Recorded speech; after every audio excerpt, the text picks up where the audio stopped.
It's April 5th, JLD here, and welcome to MSTR Today. In this show, we're going to talk about how there is one winning strategy. We're going to talk about Bitcoin being resilient. We're also going to talk about a possible Bitcoin breakout happening this coming week. And also, we'll be diving into MSTR's leverage in detail. Plus, I have two epic video clips from Michael Saylor you are not going to want to miss. This video is not financial advice, but please do comment below. Let me know where you're watching from. Just comment for support. Comment with any questions that you have. Your comments are very meaningful. And let's dive on in. All right, today's first post is coming at you from Michael Saylor, who wants you to know there is one winning strategy. And look at this. This is a BSE return. So 2,275% over the past 4.5 years for MSTR. NVIDIA looking good, 745%. Bitcoin looking great, 602%. The other ones, hey, they're in the green except for BND. But the reality is there's one winning strategy, and that is MSTR. And of course, Bitcoin is the driver. Let's move on over to Michael Saylor. And by the way, we have a lot of great Michael Saylor ones today because I feel like a great leader leads when times are tough, and he knows times are tough. So he wants to come through with some reality, with some levity, with just some honesty, but also just some inspiration, which is divorce risk, marry Bitcoin. Let's go. Bitcoin, will you marry me? Michael Saylor says, today's market reaction to tariffs is a reminder. Inflation is just the tip of the iceberg. Capital faces dilution from taxes, regulation, competition, obsolescence, and unforeseen events.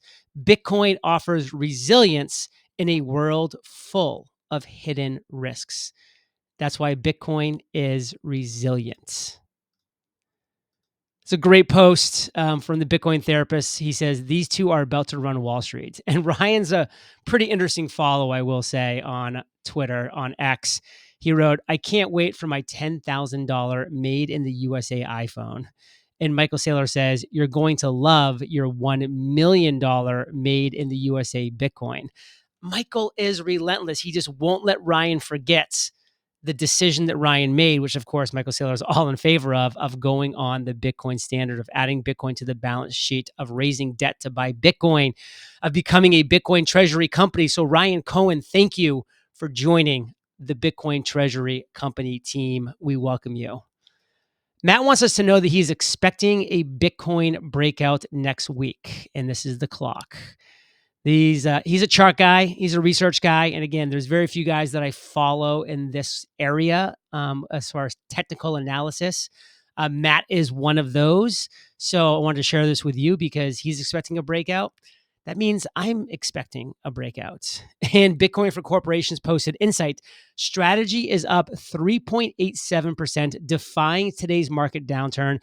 As the world's largest corporate holder of Bitcoin with 528,000 Bitcoin, this may reflect a broader trend of Bitcoin-backed equities decoupling from traditional stocks. And here you are, MSTR and Strike, just the only green in an absolute sea of red. Boom. Strategy Archive posted a great thing about MSTR's leverage. So I'll dive into that now. The narrative that MSTR is recklessly over-leveraged completely falls apart under scrutiny. With just an 18.7% liability to asset ratio and a conservative target range of 20 to 30%, this is among the least leveraged plays in the market, not the most, but it gets even better. 4 of the 6 convertible bonds, notional $3.2 billion worth, are already deep in the money with MSTR at 300. Since these will likely convert to equity, the effective leverage ratio drops to around 11 to 12%. Time to redeem, convert 2030A and issue new ones, Saylor. What's truly revolutionary are these self-healing financial products they've engineered. When ATMs on Strike or Strife drive prices down, yields automatically increase, attracting more capital and naturally stabilizing these instruments. This demonstrates one of the most rigorous risk frameworks in corporate America. The company has transformed BTC's volatility into structured products with different risk-return profiles through the corporate balance sheet acting as a transformer. Market analysts continue to miss the forest for the trees. This isn't a reckless gamble. It's financial engineering at its finest. Well said, Strategy Archive. And let's share this post from Chris. 1 in 100 no coiners understand Bitcoin. So these are people that don't own any Bitcoin. Only 1 out of 100 actually even understand it. And then of those, 1 in 100 Bitcoiners understand strategy. Do you understand how early we are? Do you understand how early? Because all of these Bitcoiners are going to have to realize what Michael Saylor is doing, the financial engineering. And yes, they should remain Bitcoiners. Like they should continue to hold Bitcoin in cold storage. But man, they also should be adding, in my opinion, strategy to that portfolio, as I have been doing over this past year, and really happy because of it. Now I have 2 epic video clips from Michael Saylor as soon as we get back from thanking our sponsor. So check it out. I know we're all looking to stack more Bitcoin and MSTR, and to do that, we need more fiat. So let's chat about our sponsor, ShipStation. We all know the market can seem pretty chaotic at times, but if you're in charge of order fulfillment for your business, you already understand chaos. While we might not be able to help calm the chaos in the market, ShipStation is here to help when it comes to shipping and fulfillment. I've used ShipStation to easily automate shipping to customers around the globe. My favorite part about the platform, managing orders in one simple dashboard makes an otherwise massive task feel pretty darn simple. Plus, ShipStation not only integrates with the services and selling channels you already use, it's also the fastest, most affordable way to ship products to your customers. ShipStation hooks you up with discounts up to 88% off UPS, DHL Express, and USPS rates, and up to 90% off FedEx rates. Calm the chaos of order fulfillment with the shipping software that delivers. Switch to ShipStation today. Go to shipstation.com/MSTR to sign up for your free trial, or click the pinned comment below this video.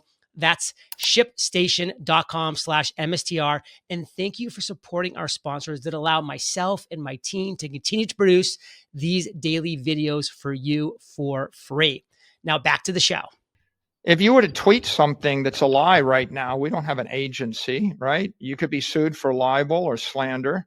If you drive your car into me crossing the street, we don't have a new agency. And if you start a bakery and if you bake muffins that have poison in them, right? We don't have a new agency, right?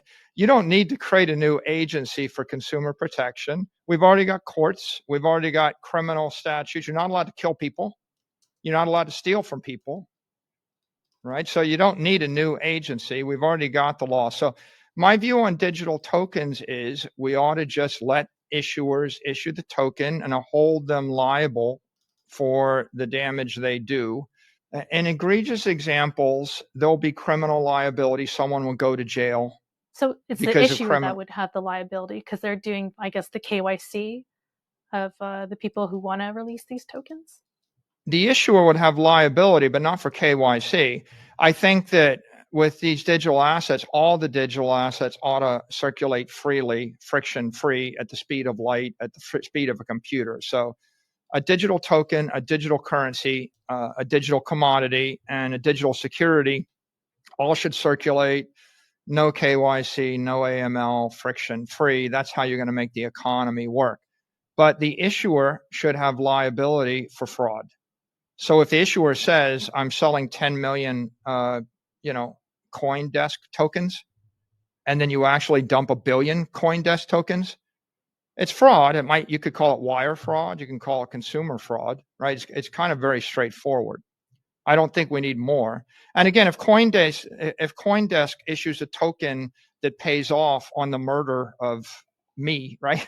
Well, that's criminal act, right? So maybe you're breaking a criminal law and you ought to be liable as the issuer. But I don't think you need any other agency, right? And that's the point of a digital token. We should see 10 million tokens issued. And by the way, you're right, most of them will fail. Just like 10 million people tweet every morning and most of the tweets don't go anywhere, and 10 million new mobile apps get created, or millions of Chrome extensions and millions of iPhone apps, most of them fail. Most businesses fail. That's okay. Like 99% can fail, 1% will be revolutionary and they will change the world. And I think the whole point of the capital market is people ought to be free to innovate, right? And the problem in a socialist environment where the government decides is that no one has any freedom to do anything, right? At some point when the government tells you you can't create a business, you can't speak, you can't drive a car, you can't move, you can't create a product, right? You end up with sort of a collapse. And they don't think about this as much as they should. Bitcoin is immaculate. Truth number 5. It was spawned by the Immaculate Conception. A nameless, faceless programmer gave it as a gift to the world. How do you create an immaculate thing? It's a God-given thing. It's a natural thing. We've had it since the beginning of time. No one took beneficial claim to it. No one asserts control over it. No one expects to cash in on it. The Immaculate Conception is an extraordinarily important thing to the network. That, combined with truth number 6, Bitcoin is ethical. What makes something ethical? What makes it ethical is you can take title to it, you own it, no one can debase it, no one can take it from you, no one can corrupt it, no one can control it. It's a thing of natural beauty. No country will ever trust anything that another country can debase or control. No company will ever trust anything another company owns or controls. No person will ever trust anything controlled by another person. In order to reach this great plateau of ethical, it has to be beyond the corrupting influence of any human, any man-made institution, any organization of people in the world. The Immaculate Conception was a necessary condition, but the engineering brilliance of Bitcoin was another condition, right? Bitcoin's it's a perfect machine made of imperfect components. That's the brilliance of the engineering. Can you make something that can a human being make something that other humans can't corrupt? Bitcoin's ethical. And there you have it, another episode of MSTR Today.